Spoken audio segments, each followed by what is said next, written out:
Hi, welcome back. We've now completed the setup of example 1 for our base box selections for 5, 6, 7 and 8. You recall we mentioned there were two ways to set that up.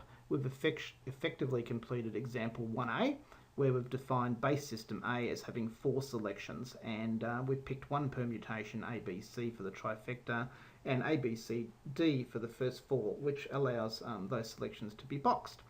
There is another way, you could go and do example 1B, which is very similar, just slight variation on the first, except instead of, we recall we're going back to the first, we had exotic group A having 4 selections. Well, here, the only difference is our base system, rather than having 4 selections, we've got 4 base systems, not just one that we're going to use. We're going to use base system A, B, C, and D. And instead of having 4 runners associated with one group, we're going to have one runner in each particular base system. So 5, 6, 7, and 8. So we've still got the same numbers, but instead of all being in one base system group, they're across 4 different base systems groups. Now, to achieve the boxed outcome for either trifecta or first 4, you won't be able to just do it with one permutation. If you do, say you picked ABC, it would take 5, 6, 7, and that would be it. If you want to box them, though, you need all the other permutations. So ACB, BAC, BCA, CAB, CBA in the case of trifecta. And there's 24 of those arrangements for first 4. Okay, so that's the other way to set that up. Now, if we want to take a look at that, we'll skip into the main system and have a look at what would we need to do that.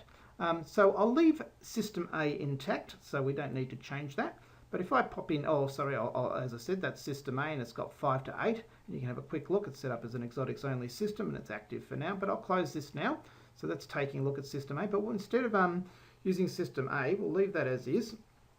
We'll use, say, B, C, D, and E to do the same thing. But we're going to system B.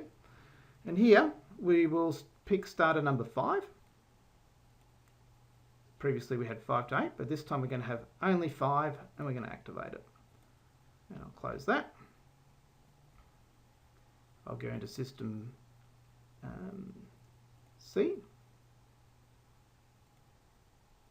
And this one is going to have starter number 6. And this is purely for illustrative purposes. Obviously you wouldn't set up a system for real life betting this way, but this will show up, I'll show you how the mechanics of how the setup works. So we'll close that one.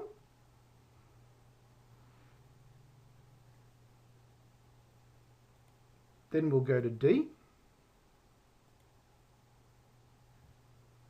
So we've done numbers 5 and 6. Now we want to do starter number 7.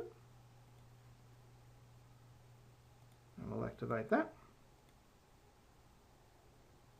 And that's active now, as by the green background shows it's active. Now we go to system E and we'll pick starter number 8.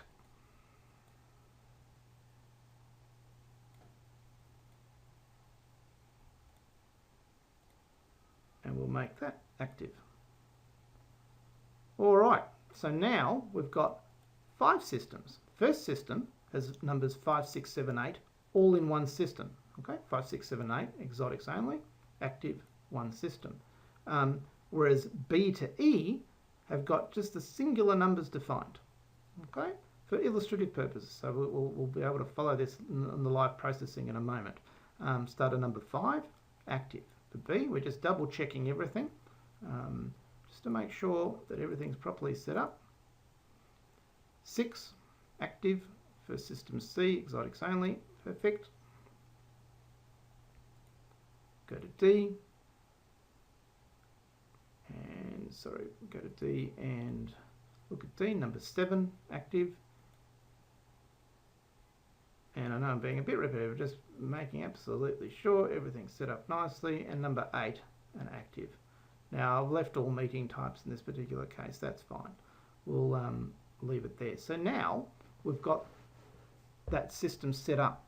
All 5 systems set up, but with slight variations. Now, if I jump quickly into the My Exotic Rules screen, excuse me, at the moment we've got A, B, and C and D all defined with system A, base system A, which has got the 4 selections. So exotics group A has already got the 4 selections here, here, here, and here, and we've boxed them here. What's another way of achieving exactly the same outcome, but using the other base systems we've defined? Now that would be to unclick all the base systems here. So now we've got a fresh screen here for the exotic group selections. Excuse me. And what we could do is say, all right, I want B, C, D, and E, numbers 5, 6, 7, and 8. B, C, D, and E, and so forth. Now that defines all your systems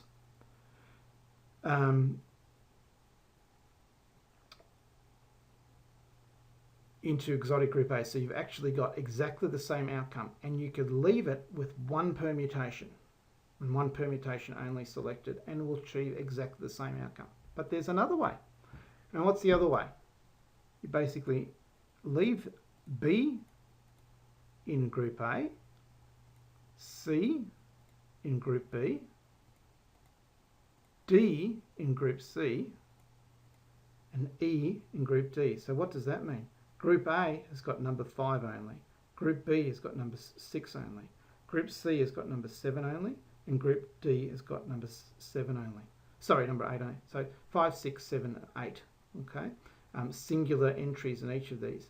Now, under this particular setup, the two tranches we've got here, the two permutations, one for trifecta and one for first 4, would not be enough to be able to box those selections.